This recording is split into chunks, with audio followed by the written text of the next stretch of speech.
Ya. Puedes ver el documento, ¿cierto? Sí, sí, se ve completamente, profesor. Ya, súper, muchas gracias. Bueno, entonces, ¿de qué trata esta cosa?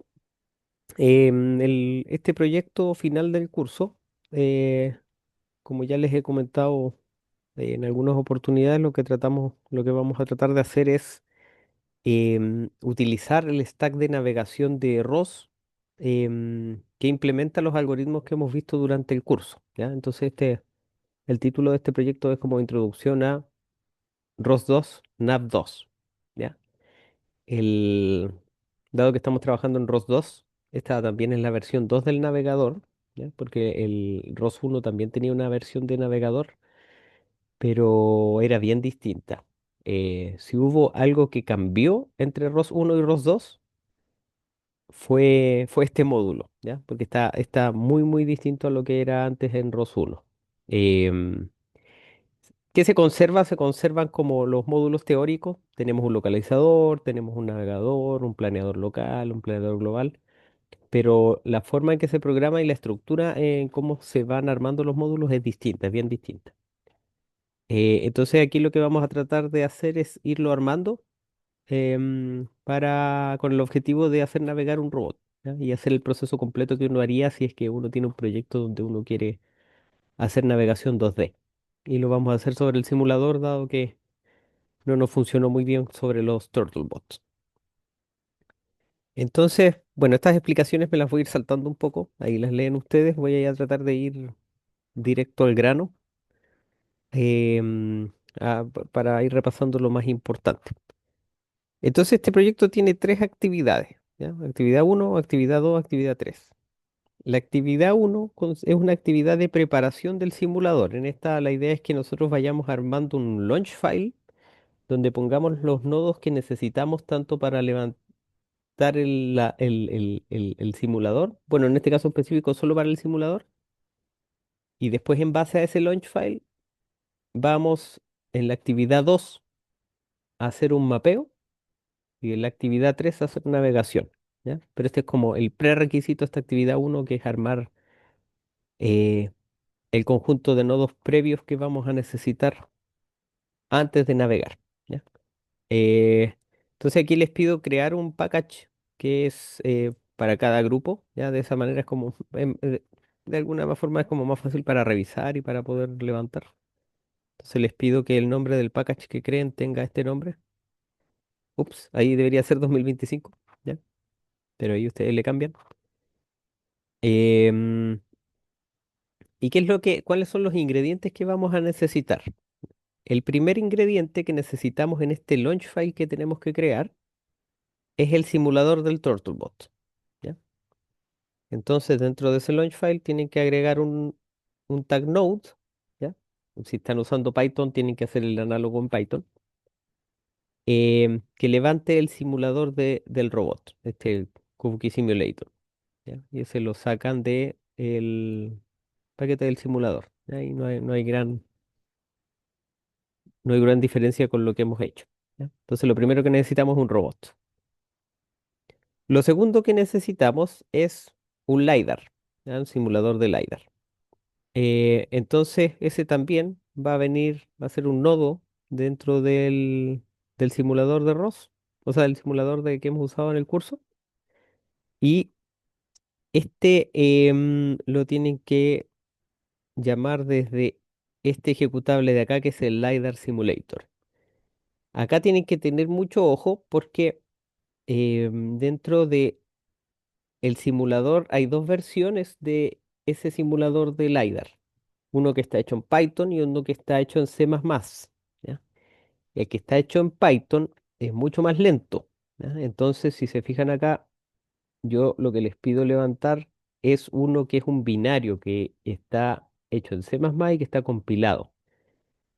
Y este es mucho más rápido. ¿Y por qué hago hincapié en esto? Porque el proceso de simular el LiDAR es costoso computacionalmente. Entonces, para que esto corra bien, fíjense en correr esto a secas y no el punto .py, tal como aparece esta línea en el fondo.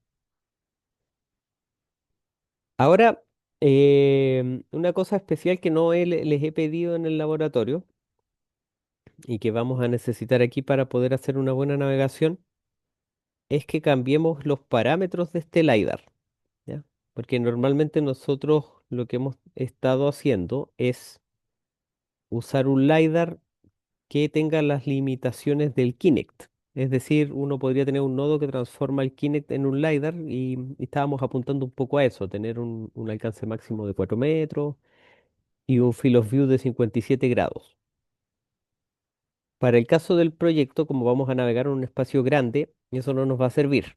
Entonces vamos a poner las características de un LiDAR que sea LiDAR de verdad y que sea más potente, ¿ya?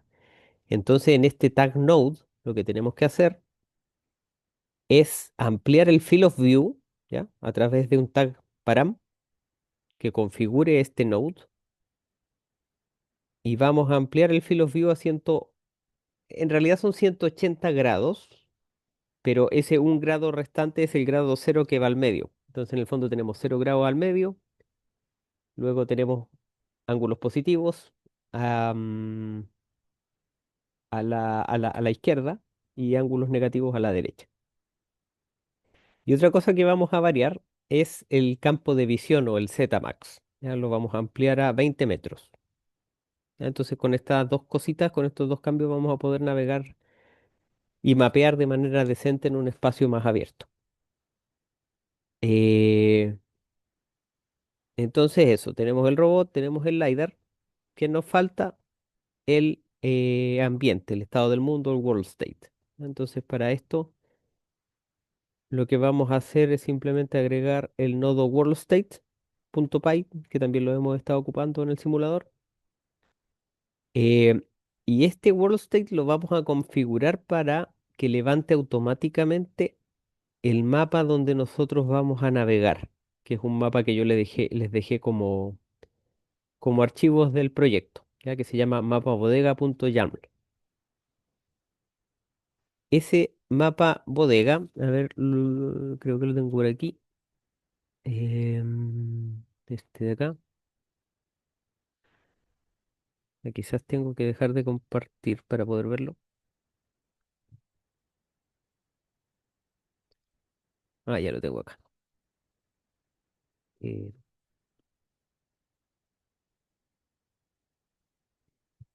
y ya. Ese mapa bodega es más o menos lo que se muestra ahí en la pantalla, ¿ya? Este es un mapa de una bodega real, ¿ya? No, no es dibujado a mano, por eso se ve con tantos relieves.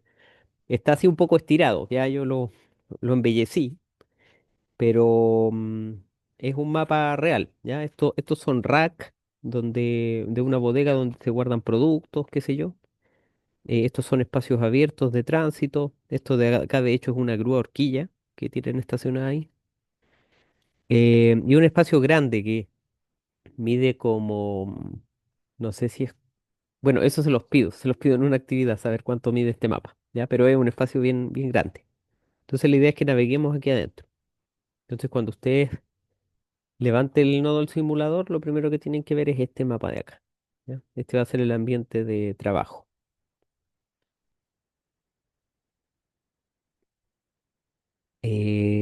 Ya, ahora volviendo aquí al enunciado. Aquí cada vez que hay un punto, cada cierto tiempo les voy haciendo algunas preguntas. Entonces aquí tienen que tener harto cuidado de que en las slides, a la vez que me van contando qué van haciendo, tienen que ir respondiendo estas preguntas. Porque yo voy a evaluar em, eh, eh, eh, la, la, la, qué tan correcta está la respuesta y si no la responden, bueno, ahí se pierden el punto, ¿no? Pero en el fondo aquí se les pregunta, por ejemplo, ¿qué dimensiones métricas tiene el mapa proporcionado? ¿Ya? Para realizar este cálculo, revise la información contenida en el archivo de metadatos que es el mapabodega.yaml. Y también tienen que explicar a grandes rasgos cómo hicieron ese cálculo a partir de los datos que están aquí. ¿Ya? No sé cuánto mide el espacio. No sé, tantos metros de largo por tantos metros de ancho. También, haciendo referencia a este mismo archivo YAML, les pido responder qué significa el campo origin que está dentro de ese archivo, o origin. ¿Ya? Entonces ustedes dicen, ah, este sirve para tal cosa y describe tal cosa con respecto al mapa. Tienen que ser bien precisos en esto. ¿Ya? Em, Luego de eso, queda creo que un último punto, no, quedan dos puntos más a configurar. Em, y este es como bien importante y no lo hemos visto mucho en el curso, pero va a ser, cuando uno hace navegación robótica, este es bien fundamental, que es el de las transformaciones de coordenadas. ¿Ya? Entonces, ¿qué pasa aquí con las transformaciones de coordenadas? Pasa que em, uno en general cuando tiene múltiples elementos que quiere, em, que quiere ubicar dentro de un espacio, uno tiene relaciones espaciales entre ellos que son diferentes. ¿Ya? Por ejemplo, uno podría tener este robot que es el que aparece aquí, ¿ya? Que es el carrito con ruedas, y dentro de ese robot, dentro de ese chasis del robot, uno en algún lugar va a ubicar el LiDAR. Por ejemplo, ese está puesto aquí como en la punta del carrito. ¿Ya? Entonces existe una relación o una diferencia espacial en la posición del LiDAR con respecto a la base del robot. ¿Ya? Y esa uno la tiene que conocer a priori porque si uno quiere, imagínense que ustedes quieren hacer localización del robot como cuerpo completo, pero el LiDAR está corrido hacia adelante, uno tiene que preguntarse, bueno, ¿estoy haciendo localización del cuerpo del LiDAR? ¿Estoy fijando ese centro en el LiDAR? ¿O quiero fijar el centro en el centro del robot? ¿Ya? Entonces, para poder determinar esas cosas, uno tiene que hacer transformaciones espaciales que me lleven a que cuando yo tengo la localización del LiDAR, que es la medición que estoy tomando, yo la pueda transformar a la medición hacia el centro del cuerpo del robot. ¿Ya? Entonces, ¿cómo se hace eso? ¿Cómo se hacen esas transformaciones para ir de un eje de coordenada al otro? Precisamente fijando ejes de coordenadas sobre cada uno de los elementos que son importantes para nosotros. ¿Ya? Entonces, em, lo primero que hacemos acá es que si tenemos este elemento que es el LiDAR, fijamos un eje de coordenadas para el LiDAR. ¿Ya? Ahí, ¿qué son esas flechitas? Un eje X y un eje Y. En el fondo, al fijar ese eje de coordenadas, lo que estamos diciendo es, voy a tener un eje que es especial para el LiDAR y que fija el 0, 0 justo sobre el cuerpo del LiDAR. ¿Ya? Porque aquí está el 0, 0. ¿Ya? Y dentro de ROS, para poder identificar de manera particular ese sistema de coordenadas y diferenciarlo del resto que puedan existir, yo le voy a asociar un nombre. Entonces a este, en general, siempre se hace así, es como una convención. A este le vamos a llamar laser link. ¿Ya? Entonces yo voy a saber que hay un sistema de coordenadas que su origen está en el robot, en el láser, y lo voy a llamar laser link. Por otra parte, yo voy a tener otro eje de coordenadas que va a determinar dónde está el cuerpo del robot, ¿ya? Que va a ser especial del cuerpo del robot, y ese lo voy a poner al centro del chasis, que es este que está acá, y a ese le voy a llamar base link, ¿ya? Que es el eje de coordenadas de la base móvil. Entonces, al tener estos dos ejes de coordenadas, este de acá del láser y este de acá de la base móvil, yo puedo establecer una relación entre ellos, ¿ya? Porque yo soy el que construyo esto, pues. Entonces yo sé que el base link, que ese eje va a estar a una cierta distancia del laser link, ¿ya? Y esa tengo que establecerla. Tengo que decirle cuál es esa diferencia espacial a Ross. ¿Para qué?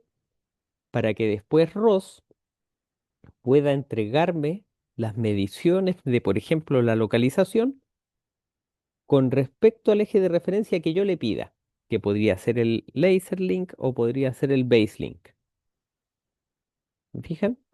Entonces, teniendo esas relaciones, si yo le paso a Ross esa relación espacial, Ross por atrás puede hacer los cálculos para pasarme al final la localización con respecto al eje que yo quiera. Esa es un poco la idea. Entonces, al igual que estos dos elementos, que son el láser y la base móvil, también yo voy a tener un eje de coordenadas para la odometría, ¿ya? Que este va a tener su origen en la posición donde yo prenda el robot. Ahí va a quedar pegado ese eje de coordenadas, porque ahí empieza a contarse la odometría. Y este comúnmente se va a llamar odom. Y voy a tener otro eje de coordenadas que va a representar donde está el 00, pero del mapa métrico. Y a este le vamos a llamar comúnmente map. Entonces, aquí viene una pregunta aquí para ustedes dos, que son los únicos asistentes de esta especie de ayudantía. Y es que si nosotros estamos tratando de resolver el problema de localización, ¿ya? ¿Cuál creen ustedes que sería la relación de transformación que estamos buscando? ¿Cuál es la relación entre ejes de coordenada que nos gustaría saber para decir, ah, el robot está localizado?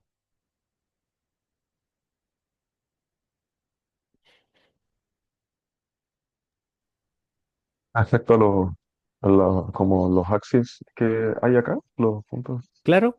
en teoría, o sea, por una parte el mapa tendría que estar relacionado a, con la base, Ya, con la base, ahí estamos listos. Claro, eso es lo que quería que me respondiera, porque en el fondo eso es correcto, porque nosotros, con respecto al dibujito del mapa, nosotros sabemos dónde está el 00, lo sabemos, entonces nosotros sabemos dónde está puesto este eje. Entonces, si nosotros descubrimos la relación entre este eje y el base link, es porque nosotros ya sabemos en qué posición está el robot. ¿Me fijas? Si nosotros sabemos cuál es la distancia entre esos dos ejes, la distancia en tres dimensiones, si quieren, eh, ya podemos determinar dónde está. Entonces, el que establece esta relación entre el eje de coordenadas del mapa, porque tiene que haber un nodo que establezca esa relación. El que establece esta relación entre el eje de coordenadas del mapa y el base link, ¿qué módulo ustedes creen que es? ¿Quién debería tener ese rol de establecer esa relación entre esos dos ejes?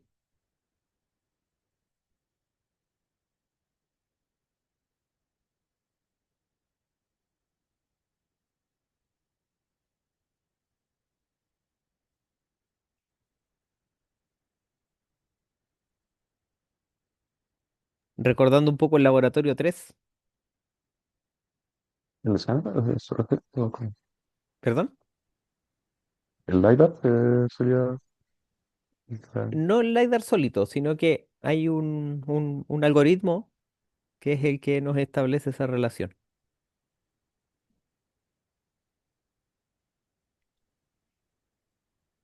Es el filtro de partículas, ¿ya? Porque el filtro de partículas es en el fondo el que nos permite hacer localización. Entonces, el rol del MCL, viéndolo desde este punto de vista, desde ejes de coordenadas, que es el Monte Carlo Localization, es el que establece esta relación precisamente entre el mapa y la base móvil, ¿ya? Nos dice cuál es la diferencia espacial que hay entre los dos. ¿Me fijan? Entonces, Ross lo que va a necesitar es que yo establezca relaciones suficientes entre los ejes de coordenadas para que los pueda conectar todos entre sí. Eso lo va a necesitar Ross, ¿ya? Y sabemos que esta la va a establecer el MCL, ¿ya?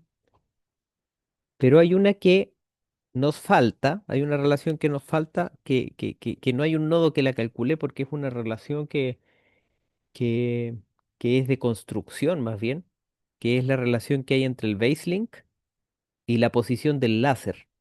Eso solo la sabemos nosotros porque nosotros la tenemos que, nosotros ponemos el láser en algún lado. Puede estar al centro, puede estar en la punta, puede estar atrás.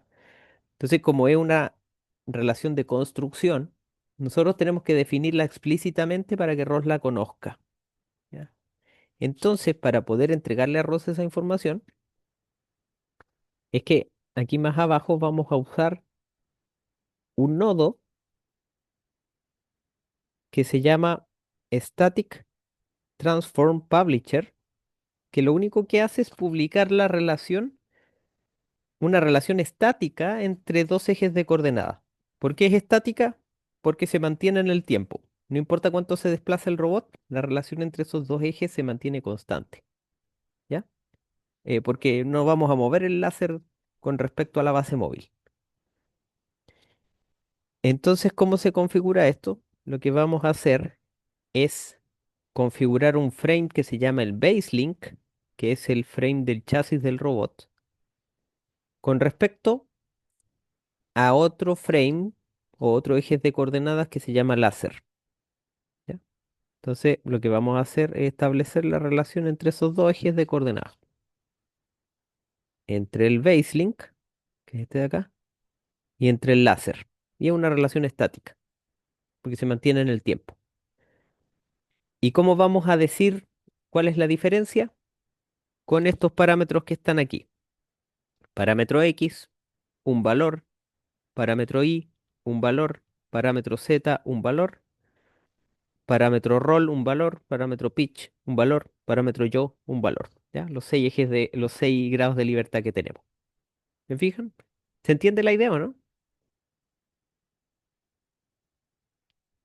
Ya, súper. ¿Ya? Eso aquí me detengo un poco más porque esto no lo hemos visto y a veces es algo confuso. Pero teniendo el diagrama. Algo había señalado el ayudante en la Ah, ya ayudantía sí. En la con... ayudantía, claro, algo mostró de esto. Y ahora lo van a usar. Pero aquí van a necesitar solo establecer esta relación de acá. Entonces aquí más abajo em, se les hace una pregunta que es, en el caso particular del simulador, consideremos que el LiDAR se encuentra ubicado justo en el centro del robot. Según esto, ¿qué valor debería tomar el vector de transformación para a publicar por el TF2? Y en el fondo lo que les pregunto, ¿cuáles son estos valores? ¿Ya? Para el caso del simulador. Y ustedes tienen que en la presentación ponerlo de forma explícita. Ya, entonces esa era la parte como más, quizás algo más compleja. El resto es más fácil. Acá el otro nodo que hay que levantar es el visualizador de ROS. Una vez que ya tenemos armado el simulador, el Arbis, ya la mayoría de ustedes lo ocupó en la experiencia de 3. Y este simplemente lo vamos a incluir dentro del launch file para que se abra siempre, para que nos visualice siempre esto de acá. En caso de que no lo tengan instalado porque no viene en la instalación base de ROS, lo pueden instalar de esta forma. Eh, Aquí hay una cosa, em, un detalle que es más o menos importante que también tiene que ver con los ejes de coordenadas y es que em, nosotros lo que vamos a hacer principalmente es crear un mapa, vamos a mapear, ¿ya? Entonces, por un lado, el eje de coordenadas que crea el mapeador comienza donde está inicialmente parado el robot, ¿ya? Cuando nosotros hacemos el proceso de mapeo, el 00 lo pone donde esté parado el robot, ¿ya? Pero por otro lado, nosotros tenemos un sistema de coordenadas que ya viene dado por el mapa real, o sea, o por el ambiente real. Esto para el caso del simulador. Entonces tenemos que hacer una diferenciación entre esos dos ejes de coordenadas porque son distintos. Entonces, eh, aquí, ¿qué diferencia vamos a hacer? Vamos a decir que el world map, vamos a llamar vamos a llamar de esa forma el sistema de coordenadas del mundo real. ¿Ya? Es el que trae el simulador y el eje de coordenadas del mundo real. Y por otro lado, el del mapa nuevo que vamos a crear, ese lo vamos a llamar simplemente map. ¿Ya? Pero tenemos que hacer esa diferencia porque o si no van a chocar esos dos ejes de coordenadas. y va a resultar todo mal. Ya, y acá se les pide configurar algunas cositas en el Arbis para que puedan ver bien hacer bien la visualización de ese mapa. Em, ¿Qué vamos a hacer luego? Y esto ya por último, es mover el robot con el teclado, ¿ya? Esto lo podrían hacer también con un joystick, pero dado que no sé si todos tienen un joystick, lo vamos a hacer con el teclado.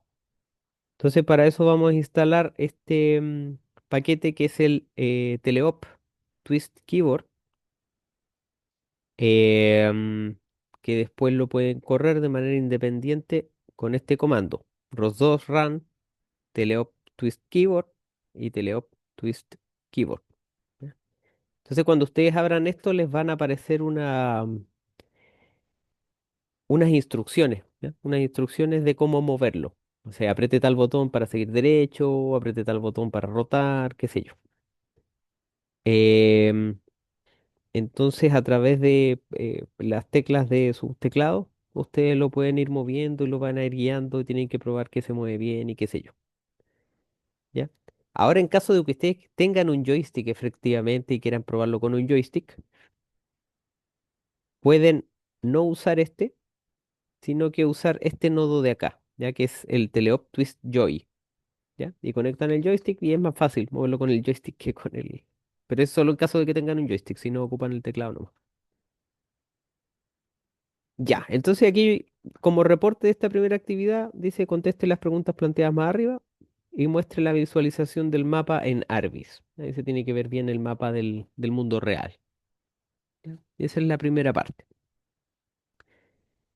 La segunda parte, una vez que ya tenemos montado eso, es mapeo. ¿Ya? Y aquí lo que vamos a tratar de hacer es generar un mapa usando SLAM, em, que son estas técnicas que hemos visto de robótica probabilística, a través de las lecturas del láser y la odometría. ¿Ya? Entonces, para poder utilizar este toolbox de mapeo, tienen que instalar este paquete que es el SLAM Toolbox, y ese trae herramientas para mapear, para localizar, etcétera. Y acá hay una serie de instrucciones que les va a permitir configurar ese nodo de mapeo. Entonces, una vez que lo tienen instalado, lo que tienen que hacer es, por un lado, levantar los nodos del simulador con el launch que agregaron, levantar el Arbis y luego levantar este nodo en una terminal independiente, que es el que les va a permitir hacer el mapeo. ¿Ya?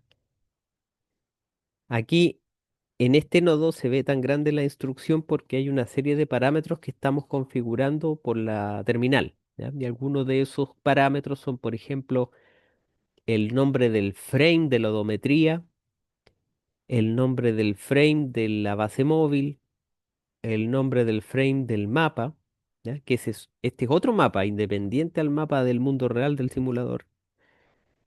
El alcance máximo del láser, quizás se lo podrían modificar, ahí está en 5 metros, a lo mejor se puede extender a 20. Con 5 les va a funcionar, pero a lo mejor lo pueden extender ahí, ahí lo ven, exploren un poco esas cosas. Y otros parámetros más eh, que, como el método usado de mapeo, que es scan matching, qué sé yo. ¿Ya? Esto yo se los doy medio en duro, ¿ya? Para que lo usen así como está.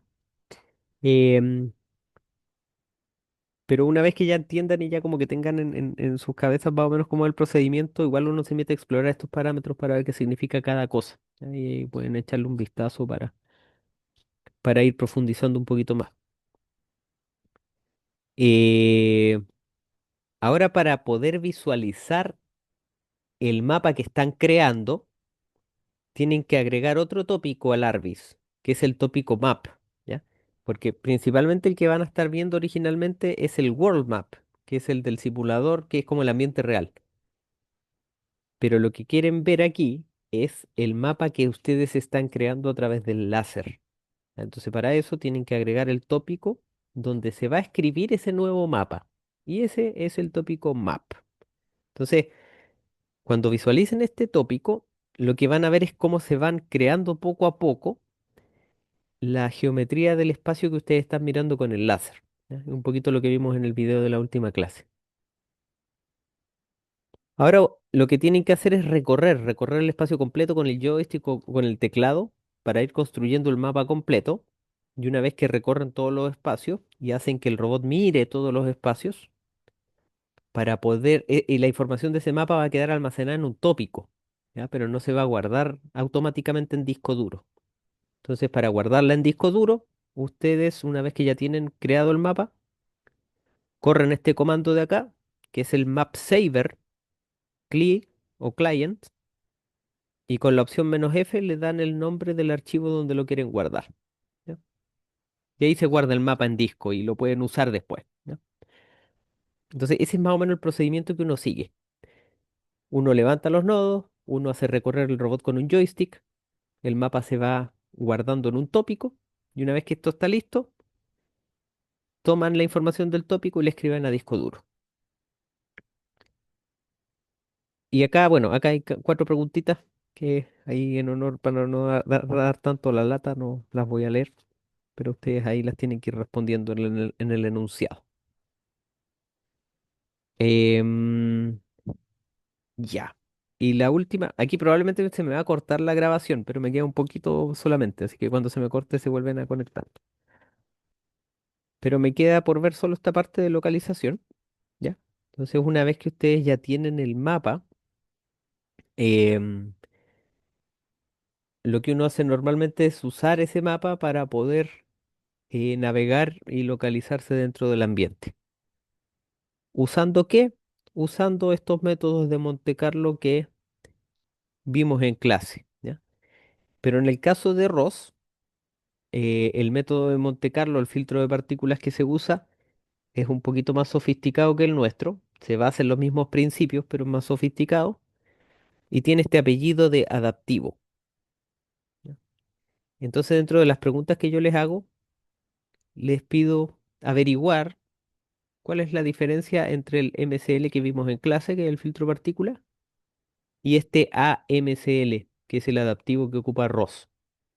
En el fondo les pregunto cuál es la sofisticación que se le hace al MCL para transformarlo en este AMCL, cuál es la mejora.